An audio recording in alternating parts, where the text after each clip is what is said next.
салом, хабарҳои охирини тоҷикистон ва ҷаҳонро дар барномаи ахбори озодӣ ман Хиромон Бақозода тақдим мекунам.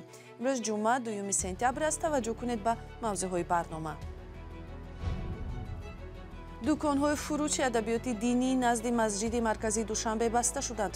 мақомот сабабашро шарҳ намедиҳанд. коршиноси қазоқистонӣ мегӯяд, ҳадаф аз даъвати интихоботи пеш аз муҳлати президент Тоқаев хотима додан ба аҳди Назарбоев мебошад.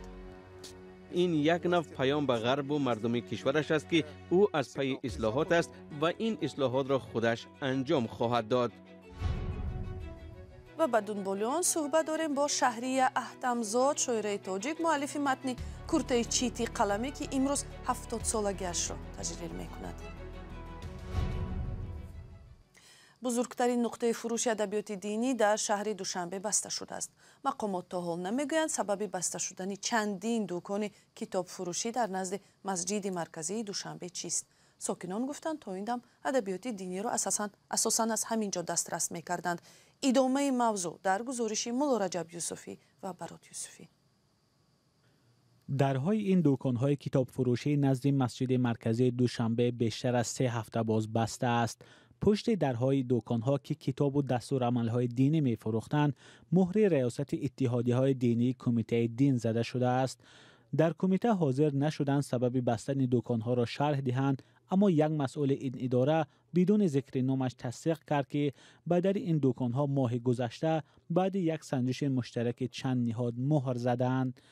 دکان‌های کتاب فروشی اینجا یکی از بزرگترین نقطه‌های فروش کتاب‌های دینی در دوشنبه است. اساساً ادبیات دینی می‌فروختند که با اجازه کمیته دینی تاجیکستان نشر شدند. کتاب‌های دینی اصلاً همین مدرسه مغازه‌های مدرسه.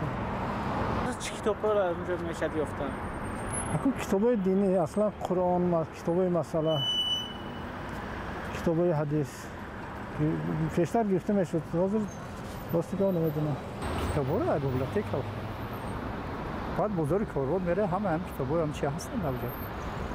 همینجا میگیرید. اساساً از کجا میدونید که جای کتاب فروش کتاب‌های دینی؟ من هم وقتی هم میدونستم که کاربرد میرفتم میومدم بوده کامجا کتاب‌های دینی. اینجا هستن.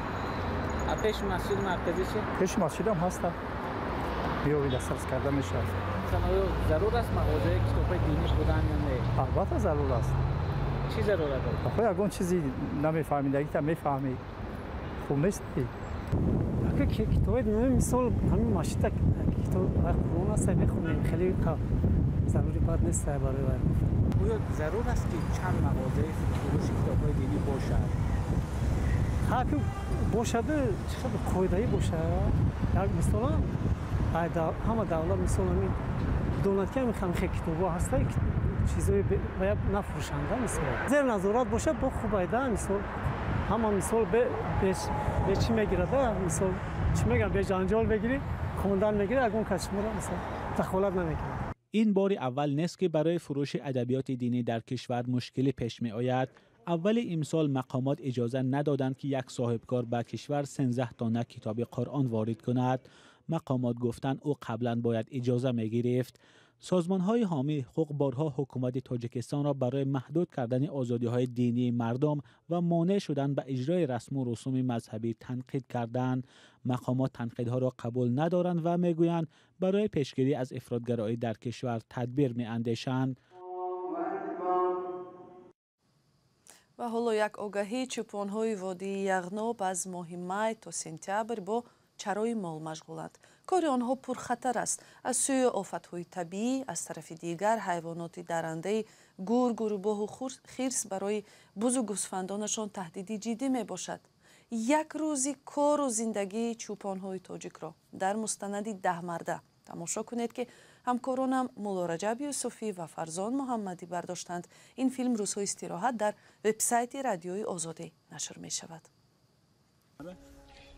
وقتی سیندام رو میدیم 100-200 دام میگیریم با های میکنیمشونه تو ساعتهای 10 اگر هوا سلکین باشه 11 پویده و اومده عبید به اینو هم بعد هوا گرم میشه اصلی هوا گرم بودن با اینو خوب میکند با ما هم از این سبب استراحت میکنیم 2 ساعت 3 ساعت دام میگیریم. қосимҷомарт тоқаев раиси ҷумҳурии қазоқистон дирӯз дар як паёми ғайримунтазире ба парлумон хабар дод ки тирамоҳи имсол дар кишвараш интихоботи пеш аз муҳлати президентӣ баргузор хоҳад шуд. ӯ сабаби даъвати интихоботро шарҳ надод, танҳо ишора кард ки ба гуфташ барои таҳкими давлатдорӣ ва нигоҳ доштани суръати ислоҳот чораҳо заруранд. тоқаев баъде аз мақоми президентӣ канор рафтани Нурсултон Назарбоев соли 2019 он замон ҳам дар интихоботи ғайри навбатӣ президент шуда буд. дар соати пеш аз шурӯи барнома аз як фаъоли ҷамъиятии Қазоқистон Евгений Жовтис ки имрӯз меҳмони қароргоҳи радиои Озодӣ дар Прага буд, пурсидам ин тасмими Тоқаев чӣ маъно дорад? این معنای آن را دارد که توقیف می‌خواهد سه مشکل را حل کند. مشکل اول پایان دادن به عهد نظربایف است، یعنی به عهد نظربایف خاتمه گذاشته آینده نوی را شروع کردن لازم است. مشکل دوم حادثه های ماه ینور است، یعنی عاقبت های حادثه های ماه ینور را پشت سر کرده به جامعه هم شرح دادن لازم است که آن زمان چی گذشت و گناهکاران را معلوم کرده و به جوابگری کشیدن لازم است و بیگناه ها را جواب دادن ضرور است. و سیوم این آینده است. او وعده اصلاحات اقتصادی و سیاسی و اجتماعی را کرده است. او باید این واقعیت را برای همه معلوم کند که خودش در قدرت میماند و در انتخابات اشتراک میکند. 5 سال است یا 7 سال معلوم نیست، ولی او گفتنی است که وضع در کشور معتدل می شود و این یک نوع پیام به غرب و مردم کشورش است که او از پی اصلاحات است و این اصلاحات را خودش انجام خواهد داد. و سوال دیگری من این بود که آیا تا کجا در شرایط جنگی ادامه یابنده روسیه ضد اوکراین و در اصل پیشگویی نشونده بودن وضعیت در منطقه نقشه های توقیف اجرا شونده هستند؟ با این حالت از روی وضعیت حاضر باید بها دهیم. حالا وضعیت ژئوپلیتیکی به همه چیز تأثیر زیاد میرساند و هم میتواند به استقلال و آینده قزاقستان تأثیر جدی رساند. این جنگ در اوکراین است و هم تحولاتی که میتواند در کرمل روسیه روی دهد و از همه مهم اینکه جنگ با چی می انجامد. هرچی بود و نبود، همه نقشه هایی که جناب توقیف میکشد، این حادثه ها می توانند به آینده و سیاست داخلی قزاقستان هم تغییرات جدی وارد کنند. از این رو این چیز مورد نگرانی جدی است. تشکر. یوگینی ژوفتیس فعال جمعیتی از قزاقستان به سوالهای رادیوی آزادی پاسخ داد. یادآور می‌شویم که اکثر انتخابات‌های پرزیدنتی در 30 سال استقلالیت قزاقستان پیش از مهلت برپا شدند و هیچ یک آنها مطابق به معیارهای بین‌المللی انتخابات‌های باز و دموکراتی ارزیابی نشدند. بیننده گرامی، ساعت پخش برنامه‌های تلویزیونی رادیو آزادی از روز 1 اکتبر تغییر می‌یابد. از آن روز به بعد پخش مستقیم برنامه اخباری آزادی ساعت 19 و یا 7 شام به وقت دوشنبه و ساعت 17 به وقت مسکو آغاز می‌یابد. لطفاً یادداشت کنید و به دوستانتان هم برسانید و با رادیوی آزادی بمانید. ماه ایون امسال ضمن سفر به ناحیه دنغره پرزیدنت تاجیکستان امامعلی رحمان است کشاورزان ولایت ختلان دعوت کرد که مسئله کشتی تکراری و هم تا 3-4 دفعه در سال رسانیدن حاصل محصولات کشاورزی را چون وظیفه اولین درجه برای خود قبول کند. ولی کشاورزان از نچندان موفق شدنشان در کشتی تکراری کارتوشکا و غله‌دانه و محصولات دیگر میگویند. سبب چیست؟ گزارش محمود جان رحمتزاده. زمین‌های آبی در ناحیه دنغره که باید در آنها کشتی تکراری صورت می‌گرفت. بعد برداشتن حاصل گندم باید اینجا تا ماه اوگوست زراعت دیگر کشت می‌کردند. ولی این زمین‌های وسیع هنوز هم خالی هستند. مقامات می‌گویند که نقشه کشتی تکراریشان اجرا می‌شود. زمین‌هایی که از کشت آزاد شدن، زمین‌هایی که زراعت غله‌دانگی که در زمین آبی بودن گندم، جو، کارتوشکا، سبزیجات باراتی که الان که آنها را پورا جمع‌آوری کردیم، در همین مقدار زمین‌ها ما کشتی تکراری نقشه‌بندی کردیم که در مجموع 3600 گرفته و در همه بخش‌ها شکل پروژه‌ای را در بر می‌گیرد. نقشه پیش‌بینی کردیم در روزهای نزدیک ما به اجرا می‌رسیم. اینجا زمینی آبی است و در پهلوی شاهراه دوشنبه کلاب در دهه خرمزمین. دنغره 10,000 گکتار زمینی آبی دارد. این هم یکی از آن زمین‌های آبی است که در قسم پخته کشت کرده اند. قسمت دیگر خالی است. او زمین‌ها در زمین‌هایی که در حقیقت آبی هستند همون زمین‌ها رو به این نوبت. زمین‌هایی که آبی نیستند ما آبی شدگی نیستند اون زمین‌ها رو به این نوبت. تا همونجایی که پخته شده توجه آبی شدگی است.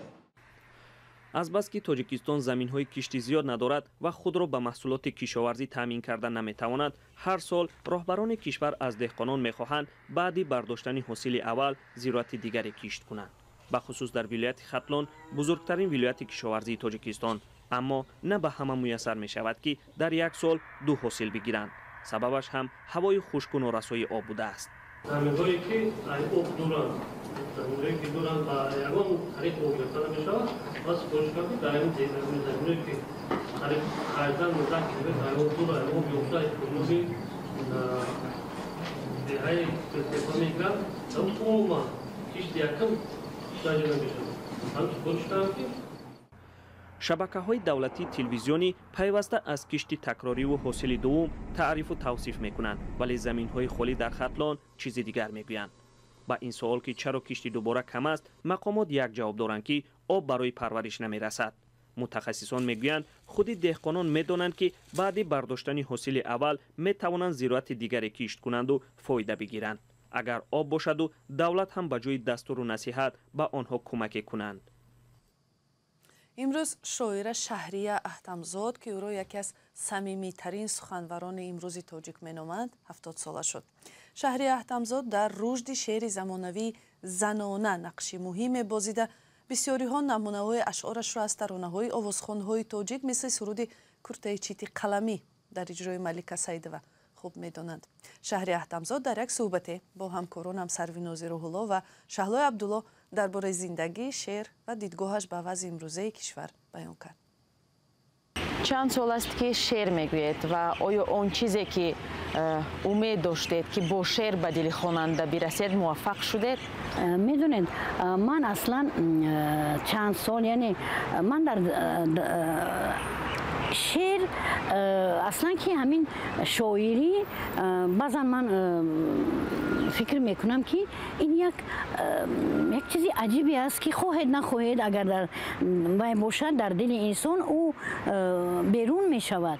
дар арсаи ҳафтодам аммо ман қонӣ нестам, қаноатбахш нестам. эҷодкор ҳамеша як чизе дар мағзаш дорад ки бояд уна бигӯяд вале наметавонад.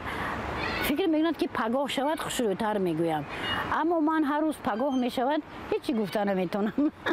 ҳар шоир сарнавишти худашро мегӯяд. агар шеърҳои шуморо хонанда таҳлил кунад, ба ин хулоса мерасад ки Шаҳрия як зиндагии сахтеро пушти сар кардааст. ҳамин тавр аст? медонед, аслан сарнавишти ҳар инсон худаш месозад барои худаш.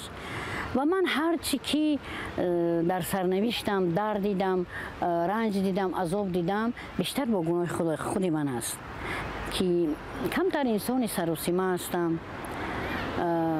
камтар ҳақиқата дӯст медорам, рӯи рост. масалан наметавонам ҳар чӣ ки дар дил дорам, дар забон дорам, барои ҳамин зиёд мардум мана дӯст намедоранд. ва сарнавишти ман аз кӯдакӣ мушкил буд, чунки модарам дар донишгоҳ ҳамроҳи падарам мехонду мана гирифта ба қишлоқ мебаранд пеши модарбузургам.